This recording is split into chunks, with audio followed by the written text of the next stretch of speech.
Hi friends, బాగున్నారా? ఈరోజు మీతో ఒక చక్కని కథని షేర్ చేసుకోవడానికి వచ్చాను. అనగనగనగనగా ఒక అడవి. ఆ అడవిలో ఒక సింహం. అది ఆ అడవిలో జంతువులన్నింటికీ రాజు. రాజు అంటే జంతువులన్నింటికి చాలా భయం కదా. ఒకరోజు సింహం ఆకలి వేసి వేటకి బయలుదేరింది. కొంత దూరం వెళ్ళేసరికి దానికి ఒక గుహ కనిపించింది. లోపలికి వెళ్ళింది, ఏదైనా జంతువు దొరుకుతుందేమో అని. కానీ లోపల ఏ జంతువు కనపడలేదు. ఓహో, నాలాగే ఆకలి వేసి బయటికి వెళ్ళి ఉండవచ్చు, తిరిగి వస్తాయిగా, వచ్చాక అస్సలు శ్రమ లేకుండా వాటిని శుభ్రంగా తినేస్తాను అనుకుని చక్కగా కూర్చుంది. ఎదురు చూస్తోంది. సాయంత్రం అయింది.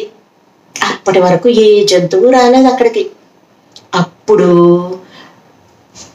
ఒక నక్క ఆ గుహ దగ్గరికి వచ్చింది. అది ఉంటున్న ప్లేస్ అన్నమాట అది. కానీ ఆ నక్క చాలా తెలివైంది. అక్కడికి వచ్చి చూసేటప్పటికి దానికి చిన్న అనుమానం వచ్చింది. నేల మీద సింహం కాలు గుర్తులు కనిపించాయి. చాలా భయపడింది. ఇంకా లోపల సింహం ఉందో తెలీదు, లేదో తెలీదు. తను లోపలికి వెళ్ళాలో లేకపోతే అడుగులోకి పారిపోవాలో తెలియటం లేదు.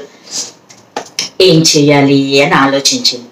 సరే, ఉందో లేదో ఒకసారి పిలిచి మాట్లాడి చూస్తాను అనుకుంది నక్క.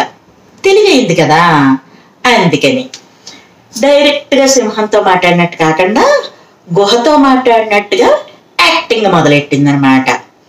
గుహ, ఓ గుహ అని పిలిచింది. పిలిచేటప్పటికి ఇదేంటి లోపల ఉన్న సింహం అనుకుంటుందన్నమాట. నక్క ఇలా పిలుస్తోందేంటి అనుకున్నది. అప్పుడు మళ్ళీ నక్కేమన్నది, గుహ, నువ్వు ఎందుకు నిశ్శబ్దంగా ఉన్నావు అంది. అనేటప్పటికి సింహం ఆలోచనలో పడింది. ఈ నక్క మళ్ళీ కంటిన్యూ చేసింది, ఓ గుహ, నా ప్రియమైన గుహ, నువ్వు ఎందుకు మాట్లాడటం లేదు? నా మీద ఏమైనా కోపం వచ్చిందా? ప్రతిరోజు నేను వచ్చిన వెంటనే మన ఇద్దరం మాట్లాడుకోవడం మనకు అలవాటు కదా. అడవిలో జరిగిన విశేషాలన్నీ నేను చెప్తాను కదా నీకు, నువ్వు అడిగి తెలుసుకుంటూ ఉంటావు కదా. ఈరోజు ఎందుకు మాట్లాడటం లేదు అని అడిగింది. అడిగేటప్పటికి ఇంకా సింహం లోపల కామ్గా కూర్చుని ఉంది, ఏం మాట్లాడలేదు. ఏమన్నా మాట్లాడితే నాకు వెళ్ళిపోద్ది కదా, అందుకని కామ్గానే ఉంది. ఈ లోపల నాకు మళ్ళీ ఏమన్నది, ఇదిగో గుహ, నువ్వు నాతో మాట్లాడకపోతే నేను వెనక్కి తిరిగి అడవిలోకి వెళ్ళిపోతాను, నేను అలిగాను అంది నక్క. లోపల ఉన్న సింహానికి, అమ్మో, రోజు ఈ గుహ నక్క మాట్లాడుకుంటాయేమో, ఇప్పుడు నేను మాట్లాడకపోతే నక్క అలిగి అడవిలోకి వెళ్ళిపోతుంది. ఈ గుహ ఎందుకు మాట్లాడటం లేదో ఏంటో, నేను ఉన్నాను కదా అందుకని భయం వేసి మాట్లాడటం లేదేమో అనుకుంది పిచ్చి సింహం.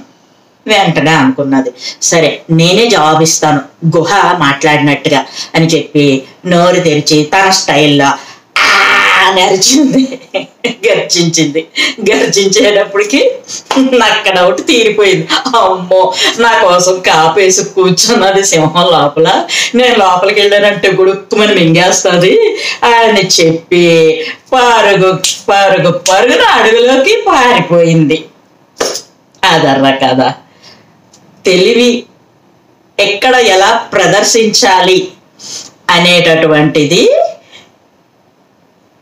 చిన్నగా ఈ జంతువుల కథలతోటి మనకి చెప్తున్నారు, మనల్ని మోటివేట్ చేస్తున్నారు. ఆపద వచ్చినప్పుడు బెదరకుండా మనల్ని మనం ఎలా కాపాడుకోవాలి. చిన్న చిన్న జంతువులే కాపాడుకుంటున్నప్పుడు మనం కాపాడుకోలేమా మనల్ని అన్నటువంటి విషయాన్ని మనకి ఈ కథల ద్వారా చెప్తున్నారన్నమాట. మళ్ళీ కలుద్దామా మరో మంచి కథతోటి. లైక్ చేయండి, షేర్ చేయండి, సబ్స్క్రైబ్ చేయండి, నన్ను ఎంకరేజ్ చేయండి. Thank you, friends.